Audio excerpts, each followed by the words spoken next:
Saya langsung ke Bang Nasir, kondisinya parah Bang. Seperti dikatakan Ustadz Dery Sulaiman, berbeda sama yang kita lihat di media sosial. Tidak bisa dipotret secara signifikan. Lebih mencekam dari yang dibayangkan oleh publik, Bang Nasir Jamil. Khususnya di Aceh Tamiang tadi. Iya, terima kasih Andro. Jadi kita juga berterima kasih dengan pemilik televisi ya, baik media cetak juga, media sosial yang mengabarkan situasi dan kondisi yang ada di sana. Sehingga muncullah solidaritas sosial. Dan gotong royong itu kan salah satu kenapa kita ingin lakukan, karena kita ingin agar mereka bisa pulih dan normal kembali ya. Jadi memang Andro, bencana ini meluluh lantakkan semua ya, infrastruktur ya, dan meninggalkan luka sosial, ekonomi, bahkan psikis ya kepada mereka di sana. Nah karena itu negara itu harus bergerak cepat dan efektif. Kenapa? Karena pemerintahan di daerah di sana itu memiliki keterbatasan personil, keterbatasan logistik, bahkan juga nanti keterbatasan untuk melakukan rehabilitasi. Nah karena itu melihat kerusakannya yang sangat parah, sangat luar biasa, infrastruktur, sarana dan prasarana ya, itu membuat memang pemerintah harus bisa melihat fakta ini secara objektif. Ya jadi jangan hanya melihat secara legal formalistik ya, tapi harus dilihat faktanya secara objektif.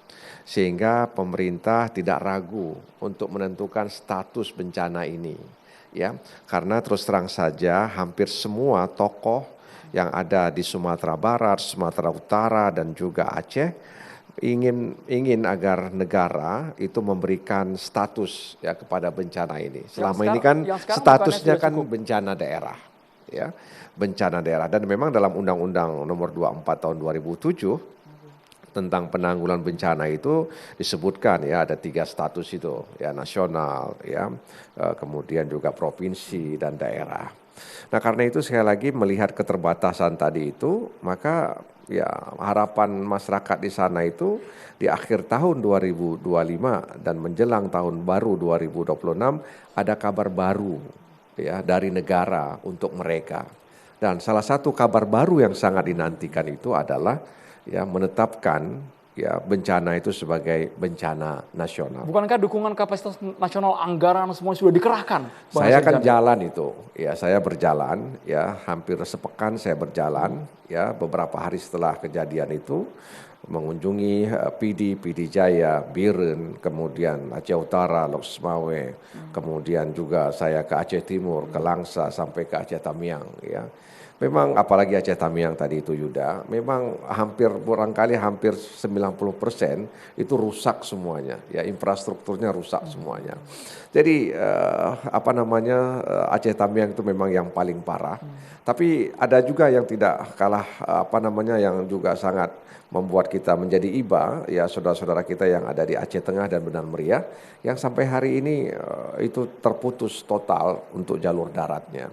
Sehingga kalau kita melihat video-video yang tayang di media sosial itu mereka mencari kebutuhan dalam bentuk pangan ya, dan lain-lain bahan bakar itu mereka harus kadang melalui jalan kondisi yang sangat terjal. Jadi sangat memprihatinkan situasi yang ada di sana. Nah karena itu negara diharapkan bisa lebih cepat ya dan efektif ya menyalurkan bantuan dan menetapkan status tadi itu. Banyak cerita yang disampaikan bahwa logistik itu ada tapi distribusinya yang sangat lambat ya, sehingga kemudian seperti yang disampaikan Bang Yuda tadi ya, fakta itu Bang ya. Ya, jadi hampir semua begitu ya. Jadi sangat lambat meskipun ada helikopter yang kemudian menurunkan logistik itu di daerah-daerah itu, tapi belum mencukupi dan tidak menyentuh titik-titik yang memang seharusnya disentuh. Dan itu diakui juga oleh Kepala Badan Penanggulangan Bencana itu. Saya beberapa kali memforward pesan-pesan WhatsApp ke beliau dan beliau mengakui bahwa memang ada situasi yang terjadi seperti yang dalam pesan tersebut. Nah, karena itu sekali lagi memang penentuan status ini penting ya untuk kemudian untuk menentukan langkah ke depan. Jadi pemulihan bencana Sumatera itu salah satu yang bisa dipercepat atau bisa mempercepat itu dengan menentukan status itu. Tapi kan sudah ada kriteria ya Bang Nasir Jamil ya, yang Bagaimana? dijelaskan oleh pemerintah sudah ada kriteria tertentu dan sekarang juga masih bisa untuk saling dukung dari pusat ke daerah. Dalihnya kan itu ya Bang ya yang saat ini beredar. Iya, jadi gini ya. Jadi seharusnya memang kita mencoba untuk memaknai dan meresapi ya begini, bahwa pusat itu adalah pusatnya daerah dan daerah adalah daerahnya pusat. Jadi kalau ini dimaknai dan resapi dengan baik, maka pusat itu harus melihat daerah gitu ya, harus meringankan, menolong ya beban yang dialami oleh daerah ya, tidak kemudian melihat aspek legal formalistik yang seperti saya katakan tadi itu. Ya, tapi ada fakta objektif ya yang sangat terbuka ya hari ini bisa disaksikan oleh jutaan mata manusia. Nah, karena itu sekali lagi menurut saya memang keselamatan rakyat itu kan adalah hukum yang paling tinggi kan begitu ya. Oleh karena itu ini yang harus dimaknai ya oleh negara begitu ya. Jadi kita beruntung punya sila kedua dalam Pancasila, kemanusiaan yang adil dan beradab. Itulah yang kemudian diinisiasi oleh orang per orang, ya kelompok masyarakat, organisasi datang berbondong-bondong ke daerah bencana untuk meringankan beban itu. Jadi kemanusiaan yang adil dan beradab itulah yang mendorong mereka untuk datang ke sana. Nah, karena itu negara nggak boleh lambat, ya negara tidak boleh tidak efektif ya untuk memberikan perlindungan kepada korban masyarakat yang terdampak negara bencana harus tersebut. hadir, negara harus sebagai protektor rakyatnya apalagi yang terkena bencana. Saya libatkan Bang Yuda untuk bertanya langsung kepada KSP, boleh Bang Yuda, perwakilan istana langsung, silakan Bang Yuda. Oke. Mungkin saya sedikit bertanya untuk Bapak Sadam, Bapak Sadam. Bapak Sadam, masalah kalau saya melihat di Aceh Tamiang sekarang seperti yang saya tahu bahwasannya oke, untuk air kita udah mulai surut. Air kita udah mulai surut, tapi kendala kita di logistik. Nah, logistik ini juga nggak hanya makanan yang saya tahu. Kita butuh obat-obatan, kita butuh pakaian. Sampai orang tua saya kemarin sempat nelpon lagi bahwasannya untuk pakaian mereka harus nyari di lemari yang udah rusak, terus dicuci lagi, dicari, disortir mana yang masih bagus dan itu dicuci untuk dipakai sehari-hari. Nah, untuk pakaian juga masih kurang dan yang paling penting adalah traumatik di antara masyarakat. Itu menjadi poin penting supaya banyak anak-anak, banyak remaja-remaja yang mungkin ngelihat air aja udah nggak berani lagi gitu. Nah, saya mau bertanya solusi yang akan hadir dan diberikan itu kira-kira seperti apa? Mungkin kurang lebih seperti itu. Terima kasih, Pak. Langsung saja boleh, Bang Sadam. Terima kasih, Mas. Yang pertama, saya mau menekankan bahwa negara ini bukan benda mati, Mas. Negara ini benda hidup. Kita dalam posisi ini sama-sama berduka. Apa yang dirasakan oleh masyarakat di Aceh Tamiang itu dirasakan oleh negara. Itu dulu yang pertama. Yang kedua, tadi bagaimana solusi apalagi soal masalah trauma. Hari ini sahabat-sahabat dari Tentara Nasional Indonesia, TNI, itu melakukan trauma healing juga di sana. Memang pesan Pak Presiden jelas bahwa TNI dan Polri harus ada di tempat-tempat yang terisolasi. Karena personilnya yang bisa digunakan untuk kondisi darurat, untuk membantu BNPB, BPBD, kemudian Basarnas, itu TNI dan Polri. Hari ini juga tadi memang betul, tadi yang disampaikan oleh Bang Nasir juga ketika jalan-jalan di sana banyak yang terputus, kesulitan, itu adalah menjadi sebuah tantangan. Makanya tadi kami sekali lagi mengucapkan bela sungkawa yang sedalam-dalamnya karena tadi negara bukan benda mati. Kita sama-sama ingin bergotong royong bahu-membahu satu sama lain. Nah, yang kedua bahwa saya ingin menyampaikan ada yang dikepalai oleh Ketua Satgas Pembenahan Infrastruktur dari Pak KCAD, Pak Kasat, Pak Maruli, Jenderal Maruli. Nah, di sini perintahnya adalah salah satunya adalah perbaikan jembatan-jembatan yang putus, perbaikan jalan-jalan yang kemudian menjadi hambatan. Dan memang kalau secara TNI tadi, Jenny, ada namanya pasukan Jenny. Nah, itu memang dimanfaatkan untuk perbaikan-perbaikan tadi. Ya, mudah-mudahan ini ada dua hal ketika terkait dengan infrastruktur, kemudian terkait dengan persoalan trauma. Nah, ini kita sama-sama. Yang kedua, yang selanjutnya adalah logistik. Arus logistik itu sudah 50 helikopter itu bolak-balik dan sebagainya. Tapi memang kesulitan sekali. Bagaimana kita melihat ketika pol udara itu mau turun, itu jaraknya itu mungkin hanya sehasta tangan, untuk di bawahnya ada lumpur. Ini kesulitan sekali. Jadi dalam posisi ini kita bergerak, negara hadir, negara bersama masyarakat, bersama setiap orang yang ada di dalam NKRI. Kita tidak pernah meninggalkan. Pak Presiden tidak pernah mengatakan bahwa harus hukum dulu, aturan dulu, enggak. Pak Presiden mengatakan satu nyawa itu harus diselamatkan. Tidak mau ada yang sakit kemudian Allahu a'lam, kemudian meninggal misalkan. Kemarin dikhawatirkan Pak Mualim, Pak Gubernur Aceh khawatir ada yang meninggal ketika di pengungsian. Alhamdulillah kita belum pernah mendengar ketika di pengungsian ada yang meninggal. Tapi kami juga mendengar mereka meninggal bukan karena kena bencana, tapi karena kelaparan, Pak Sadam. Di berita itu adalah kekhawatiran. Itu muncul dari Mualim sendiri, dari Gubernur Ya, Aceh. di berita Pak Mualim mengatakan khawatir posisinya. Ini yang harus dikoreksi. Karena ini khawatir, ini sesuatu yang sangat membangun gundah gulana ketika lagi prosesi gotong royong ini. Gitu. Nah, yang selanjutnya ketika soal listrik di Aceh kalau menurut data betul Bang, belum nyampe 100%. 93%?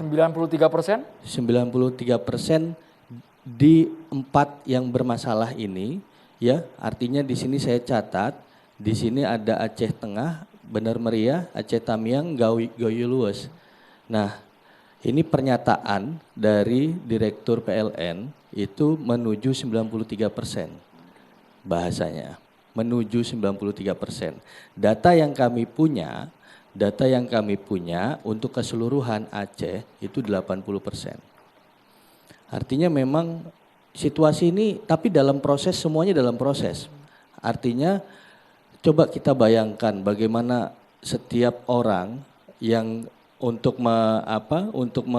mengangkat kelistrikan itu, tower-tower itu kan penuh dengan tantangan, dan itu dilakukan. Untuk apa? Untuk rasa supaya mempercepat proses ini. Terus yang selanjutnya adalah per hari ini tadi, Menteri Keuangan pun, BNPB sudah menuliskan anggaran kebutuhannya untuk pemulihan ini. 51,82 triliun. Semuanya diterima? Semuanya diterima, dan dari Menteri Keuangan itu ada anggaran 60 triliun. Per hari ini tadi sudah disampaikan. Oke, soal anggaran dulu kita boleh ke Pak Saud Sagala. Pemerintah sudah bergerak semuanya, mengerahkan segala kekuatan yang ada. Tapi menurut Anda pemulihannya kita mulai dari mana dulu ini, Pak Saud Sagala? Melihat kondisi yang sangat hancur, porak-porandai. Iya, saya ingin mengucapkan bela sungkawa, empati sebesar-besarnya, dan juga tentu kepada Mas Yuda, Kak Witri di sini, dan juga Bapak Ibu dan semua saudara kita yang ada di 3 provinsi tadi, begitu ya. Tidak cukup kata-kata untuk menyampaikannya.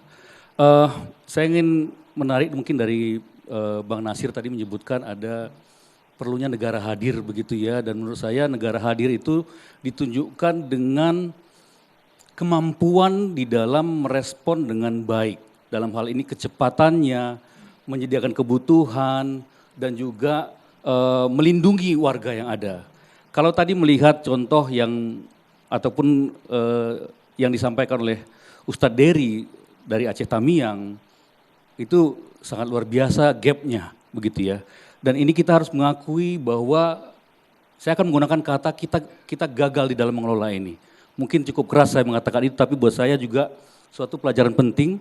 Saya pernah ke lokasi-lokasi bencana banyak dari tsunami Aceh, terlibat di Palu, Sulawesi Tengah juga, dan Sumatera Barat pernah gempa sebelumnya, Bantul dan lain-lain. Kita belum mampu betul-betul memberikan solusi. Memang ini ada cuaca ekstrim begitu ya, tetapi kemampuan mitigasi itu menjadi hal yang sangat penting. Dan yang kedua adalah kemampuan merespon secara cepat ketika ada kebutuhan tadi. Jadi memang sudah ada upaya tadi sebetulnya dari katakanlah dari negara melalui perintah Bapak Presiden, dan itu sangat penting. Tetapi realita di lapangan dan tadi perjalanan dari Bandung saya ke sini, saya cek dengan teman-teman di Sumatera Barat, di Aceh, di Sumatera Utara, supaya saya dapat berita yang cukup valid, walaupun tentu tidak cukup samplingnya, tapi bercerita dari pengalaman mereka pribadi, dan sebagian besar masih mengalami situasi yang tadi disebutkan oleh Ustadz Dery. Jadi kehadiran itu penting. Mulai dari mana? Menurut saya pastikan kita punya data yang sahih, data yang tepat. Karena saat ini data itu simpang siur, ya, di sosial media kita ada, di berita ada, BNPB memiliki dashboardnya dan yang lain. Tetapi kalau mungkin kita ambil contoh pada saat COVID yang lalu, saya masih ingat Pak Yuri ya waktu itu kalau tidak salah, yang menyampaikan per hari perkembangannya, begini kondisinya dan lain-lain. Ini juga seingat kami per hari, setiap sore. Iya. Jumlah korban hilang, korban Betul. yang... Tetapi itu kalah dengan sosial media begitu kan. Jadi sebetulnya mungkin sorotannya berhubungan dengan peran dari apakah Komdiji, apakah pers dari pemerintahan dan lain-lain. Tetapi data ini menjadi dasar yang digunakan untuk bertindak cepat. Kalau tadi ada kebutuhan sampai, saya kira tadi Ustadz Dery mengatakan Hercules, kebutuhan dan lain-lain. Itu sebetulnya menggambarkan kebutuhan yang luar biasa.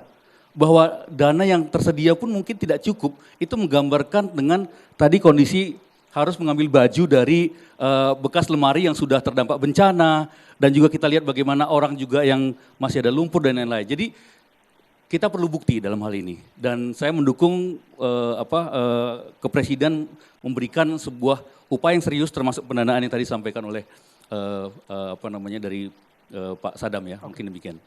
Iya, yang pertama adalah keseriusan negara itu sudah dari hari pertama. Ketika tadi yang disampaikan Pak Seskap juga, Hercules kemudian membawa logistik dan sebagainya, terhitung itu ketika Menko PMK itu ada 500 ton. Kemudian ada juga dari Badan Pangan Nasional, beras, itu hampir 33.000 ton. Kemudian minyak itu 6.000 ton.